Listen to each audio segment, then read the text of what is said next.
Hi everyone, welcome back to 31 Nights of Horror. Today we're going to be talking about a movie that I've been wanting to watch for the longest time, and I'm super happy that I finally watched it.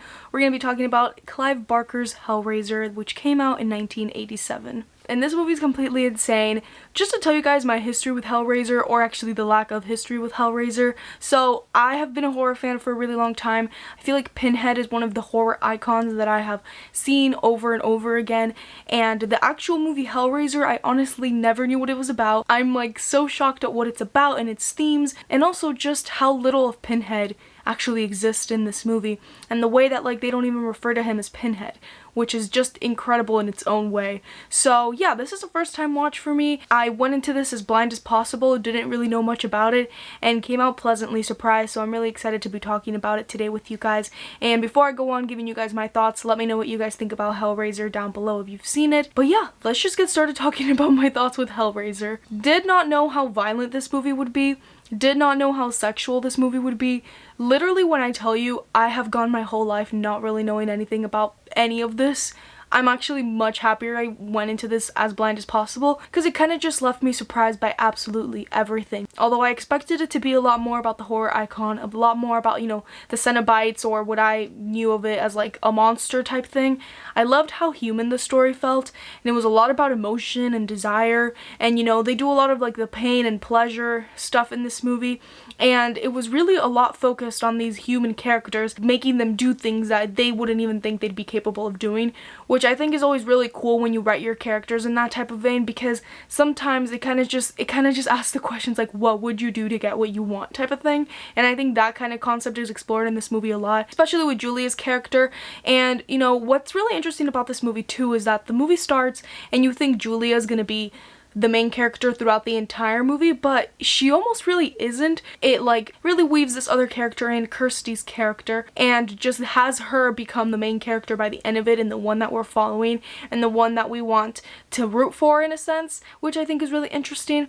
But there's just a whole lot of stuff going on here. So just to tell you guys kind of the plot of the movie starts off and this couple moves into this house, and that woman is not Kirsty's mother, so that's essentially like her stepmom, and they move into this house. She finds this room, and then basically, you know, stuff happens. This literal like dead looking person, skeleton, skull, you know, the dude should not be moving, pops up, and she's like, who is this? And then it turns out to be Frank, and we knew Frank from the beginning of the movie. Her husband kind of talked about him a little bit, and basically during the beginning of the movie we find out that she has a real passion and desire for him because they had an affair like multiple times. And you know, already from the bat, I love that the movie starts us off with like this couple moving into this home, and there's already some sort of tension going on because this is not the typical dynamic of a family. The daughter doesn't live with them. She's kind of like living in her own place and stuff, but the daughter and the dad are still pretty close.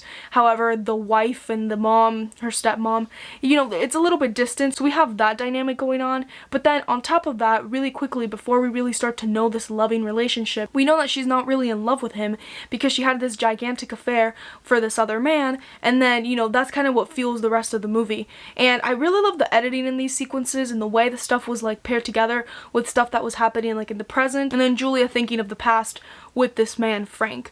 And basically the rest of the movie goes, and then as the movie goes on, she's essentially doing things for him that she never thought she would do. So like murdering people and, you know, all that sort of stuff, because that's kind of what's gonna revive him type of thing.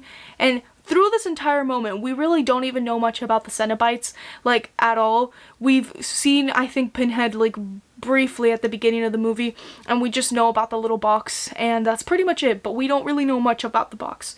So what I'm trying to get at here is that the movie never really tells us anything. It's just slowly starting to show us things, and it slowly starts to put the pieces together, because I think the movie is really great at having all of these moving parts, literally like a puzzle, and then trying to solve them as the movie goes on, because you're trying to really figure out, okay, how is this even possible? What are these Cenobites? What the heck is happening with this box? Why is this woman doing these things? And you know, by the end of it, I understood the entire thing, but the movie never clearly was like, okay, this is what this is what that is. And I think that's really great writing and really great storytelling, when you're able to just explain everything to an audience without really just telling it to us straight on. And I need to talk about the practical effects. I love a good movie with practical effects, especially a great horror movie, and I would have said that The Thing is probably the movie with the best practical effects, and I'll still say that it is. But nobody talks about how great the practical effects are in this movie.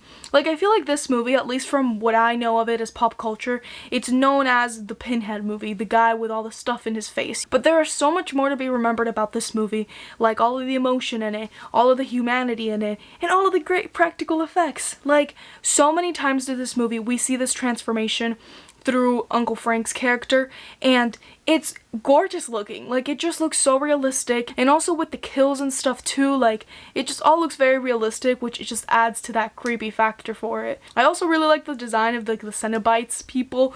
You know, Pinhead is obviously there, but we also have some other cool designs, and we have a girl who, like, her thing is open here, her neck, you can kind of see a little bit of blood. There's this other creepy dude that's probably the creepiest, I think. Like, love the design of them. I just love that we never get too much explanation of them. We just kind of know they're not the people to mess with. And I really like that in this movie, the characters, so Julia is the main example in this, she goes through a lot of like, should I be doing this? Should I not be doing this? And then falling right back to doing it.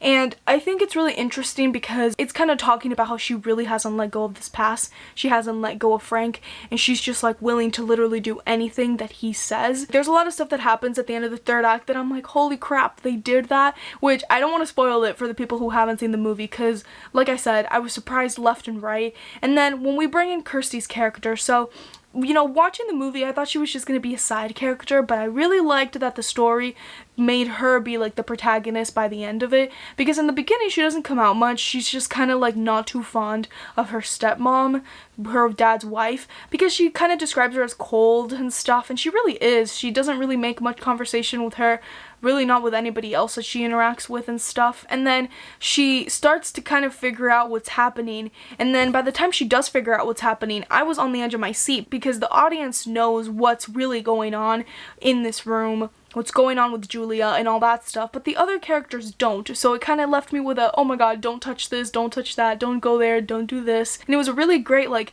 being on the edge of my seat experience. Like, literally the entire time watching this movie, especially when Kirsty started getting more involved, I was just at the edge of my seat, like, wondering what was gonna happen next and worried for her, because I knew that whatever was gonna go down was gonna be bad. The way they kind of bring in the box with her character is also really interesting, and also gave me the nerves, the suspense, the scares.